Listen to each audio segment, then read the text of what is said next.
பாடுகள். நம்முடைய ஆண்டவராகிய இயேசு கிறிஸ்துவை சிலுவை மரணத்துக்கு ஒப்பு கொடுத்த பிறகு அந்த போர் சேவகர் எல்லாம் அவரை கூட்டிட்டு போறாங்க. அந்த அரண்மனைக்குள்ள கூட்டிட்டு போய் அவரை முழுவதுமாய் அவரை அடித்து அவரை காயப்படுத்துகிறாங்க. அதாவது ஒரு சில ஆர்டிக்கல்ல என்ன சொல்றாங்கன்னா, அவரை 39 அடிகள் அடித்திருக்கணும் அப்படின்ட்டு சொல்றாங்க. நான் இன்னொரு ஆர்டிக்கல் ஒன்று படித்தேன். டாக்டர் கெய்த் மேக்ஸ்வெல் அப்படின்னு சொல்லக்கூடியவர் ஆண்டவரை இப்படி அவங்க அடிச்சு இவ்வளவு துன்பப்படுத்தின நிலையில மெடிக்கேஷனுக்கு கூட்டு வந்தா, அப்போ அந்த இடத்துல கூட்டு வந்தா அவர் எப்படி ட்ரீட் பண்ணியிருப்போம் அப்படின்னு சொல்லக்கூடிய ஒரு கற்பனையான ஒரு நிகழ்வு அவர் எழுதியிருந்தார். அதுல மிக அழகாக அவர் எழுதியிருந்தார். அதாவது அந்த ராத்திரி முழுவதும் ஆண்டவருக்கு தூக்கம் இல்லை. லாஸ்ட் சப்பருக்கு அப்புறம் அவர் எதுவும் சாப்பிடவும் இல்லை. பிலாத்து, ஏரோது, அண்ணா, காயபான்னு அவ்வளோ இடத்திற்கு அவர் நடந்து போயிருக்கிறாரு. கெத்செமனே தோட்டத்தில் அந்த ஹீமோடோட்ராசிஸ் என்று சொல்லக்கூடிய அவருடைய வேர்வை துளிகள் ரத்தமாக வந்தது அப்படின்ட்டு பார்க்குறோம். இவ்வளவு பாடுகள் மத்தியில் அவரை உள்ள கூட்டிட்டு போறாங்க.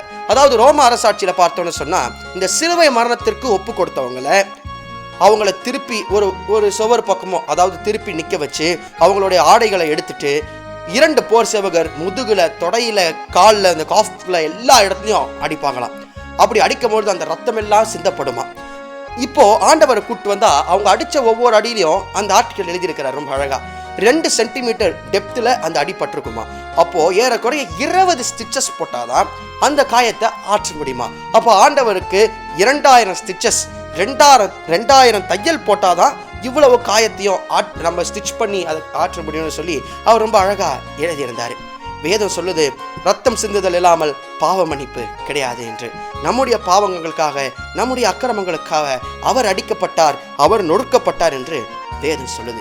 இவ்வளவு அடிகளையும் பாடுகளையும் அவர் நமக்காக ஏற்றுக்கொண்டார். இது எல்லாத்தை விட முக்கியமா அவருடைய சிரசில, அவருடைய தலையில முற்கிரீடங்களை வச்சாங்க. முற்களால் செய்யப்பட்ட கிரீடத்தை அவர் தலையில வைக்கும் பொழுது அந்த முள்ளெல்லாம் அவருடைய தலைக்குள்ள குத்தி அது வழியாக ரத்தம் வெளியே வந்தது. அப்போ இவ்வளோ ரத்த சிந்துதல், இவ்வளோ பாடு, இவ்வளோ அடிகளை அவர் நமக்காக ஏற்றுக்கொண்டார். நம்முடைய பாவங்களுக்காக, நம்முடைய பாவங்கள் மன்னிக்கப்பட, நமக்கு மீட்பளிக்க, நமக்கு ரட்சிப்பை கொடுக்க அவர் இந்த பாடுகளை ஏற்றுக்கொண்டார்.